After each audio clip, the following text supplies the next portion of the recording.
മൂന്നാറിൽ വീണ്ടും കാറിൽ അപകടയാത്ര. തമിഴ്നാട് രജിസ്ട്രേഷനിലുള്ള വാഹനത്തിലെ യാത്രക്കാരാണ് ദേശീയപാതയിലൂടെ അപകടകരമാം വിധം യാത്ര ചെയ്തത്. കഴിഞ്ഞ ദിവസം കാറിൽ സാഹസിക യാത്ര നടത്തിയ തെലങ്കാന സ്വദേശികൾക്കെതിരെ മോട്ടോർ വാഹന വകുപ്പ് നടപടി സ്വീകരിച്ചിരുന്നു.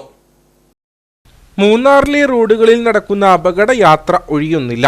തെലങ്കാന സ്വദേശികൾ കഴിഞ്ഞ ദിവസം നടത്തിയ നിയമലംഘനത്തിന് പിന്നാലെ തമിഴ്നാട് രജിസ്ട്രേഷനിലുള്ള മറ്റൊരു വാഹനത്തിലും യുവാക്കൾ അപകടകരമായ നിലയിൽ യാത്ര നടത്തുന്നതിന്റെ ദൃശ്യങ്ങളാണ് പുറത്തു വന്നിരിക്കുന്നത്.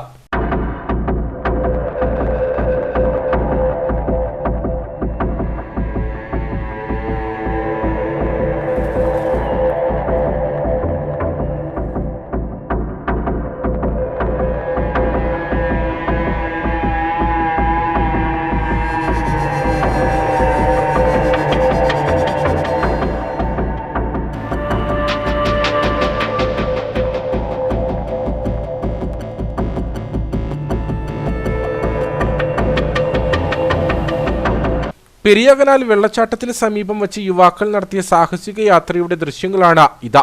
തമിഴ്നാട്ടിലേക്ക് യാത്ര ചെയ്യുകയായിരുന്നു ഇവരെന്നാണ് വിവരം. കാറിന്റെ പിൻസീറ്റിലെ ജനാലയിലൂടെ ശരീരം പാതി പുറത്തിട്ട് മറ്റു വാഹനങ്ങൾക്ക് ബുദ്ധിമുട്ട് സൃഷ്ടിച്ചായിരുന്നു യാത്ര.